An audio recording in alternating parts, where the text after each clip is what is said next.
فتح مکہ کی باری آئی نا تو میرے آقا و مولا نے مدینہ پاک کی حد بندی کر دی. ہر چوراہے پر حضور نے صحابہ کو کھڑا کر دیا. فرمایا مدینہ پاک سے جو نکلے اس کی بھی تفتیش کرو, جو آئے اس کی بھی, کون آیا کدھر گیا. اور حضور نے دعا مانگی, یا اللہ مکے والوں کو کہ کان بھی بند کر دے, آنکھیں بھی بند کر دے, ان تک خبر ہی تب پہنچے جب ہم ان کے سر پر جا پہنچے. اس دوران مولا علی کو حضور نے بلایا. فرمایا علی جاؤ روضہ خاک ہوتے ایک جگہ دا نا ہے. فرمایا اتھے ایک زنانی جا رہی, وہ زنانی نو بھی نپ کے لے آؤ تے وہ کولے خط تے وہ بھی نپ کے لے آؤ. مولا علی فرماندے میں بھی گیا, مقداد بن اسود بھی, زبیر بن عوام بھی. اسی گھوڑے دوڑاندیاں جدوں پہنچے تو زنانی اسے مقام تے جا رہی سی جدا حضور نے نہ لیا. مولا علی فرماندے نے اسی اودی نپ لیا, اودی میں اونٹ دی نکیل نپ رہی, اونٹ نو بٹھا دیتا. میں کہا خط سونے جی بس اے گل اے اسلام سمجھ آئے جی. ایتھے پھر اقبال بولیا, کہنے لگا جلال عشق و مستی نئے نوازی, اور جلال عشق و مستی بے نیازی, اور کمال عشق و مستی ظرف حیدر. ہاں جدو عشق تے مستی کمال ہوتے ہوئے پھر اگر مگر نہیں ہوتی, چونکہ ایسے تھا تو چونکہ ایسے تھا تو چونکہ حالات ایسے تو چونکہ ایسے تھا تو چونکہ عورت تھی تو چونکہ عورت تھی تو اس کے بعد چونکہ نہیں تھا تو چونکہ وہ عورت تھی تو علی اس کی تفتیش نہیں کر سکتا تھا تو یہ نہیں کر سکتا تھا. آپ نے فرمایا خط کٹ, خط کٹ. انہوں نے کہا خط تے کوئی نہیں. اقبال کہندا زوال عشق و مستی حرف راضی.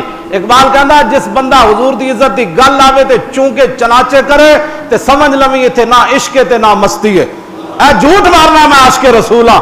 کہندا عشق و مستی ہے وے سامنے زنانی کھڑی ہوے کہے میرے کول خط کوئی نہیں تے علی مرتضیٰ ہے نہ کون چلو عورت ہے, میں حضور کے پاس اس کو لے جاتا ہوں. کہوں گا حضور یہ عورت ذات تھی, خط بظاہر تو اس کے پاس کوئی نہیں تھا, تو میں اس کو لے آیا ہوں, اب آپ خود اس سے تفتیش کر لیں, اگر خط ہے تو ٹھیک ہے. علی مرتضیٰ نے فرمایا خط کٹ. انہوں نے کہا خط تے کوئی نہیں. مولا علی گل کی فرمائی مولانا, ہاں مولا علی فرمایا میں تیرے کپڑے لا دیاں گا. ہوں میں آگے تفسیر نہیں بیان کرتا, بیان کرنے والی بھی نہیں. ہاں مولا علی گل کے کی تھی. فرمایا حضور فرمان خط ہوئے تو نہیں, اے کیویں ہو سکتا, خط کٹ.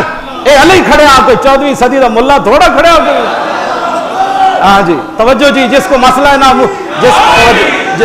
توجہ بھائی, جس کو مسئلہ ناموس رسالت بھی سمجھ نہ آیا, فرمایا میں علی کھڑا ہے تیرے سامنے.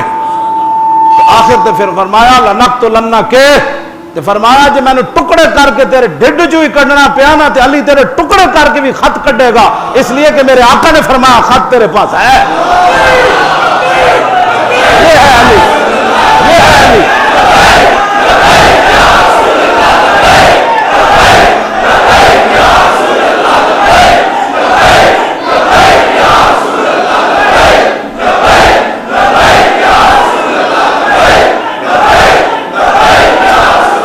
جی, ہاں یہ بس جب حضور کی بات آ گئی بات ختم ہو گئی.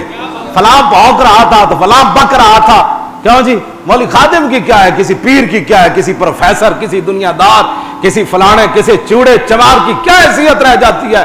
جب حضور کی بات آ گئی علی نے فرمایا بس, حضور نے فرما دیا تیرے پاس ہے, خط تجھے دینا پڑے گا, یہ علی کھڑا ہے. اقبال کہندا کمال عشق و مستی ظرف حیدر. اقبال کہندا جدو عشق و مستی کمال ہوتے آ جائے پھر حیدر کرار دا ظہور ہو جائے. انہیں پھر ایک جوڑے وچوں کٹ کے دیتا, انہیں کہا واقعی خط ہے, تیرے منہ سے جو بات نکلی وہ ہو کے رہے. کیوں جی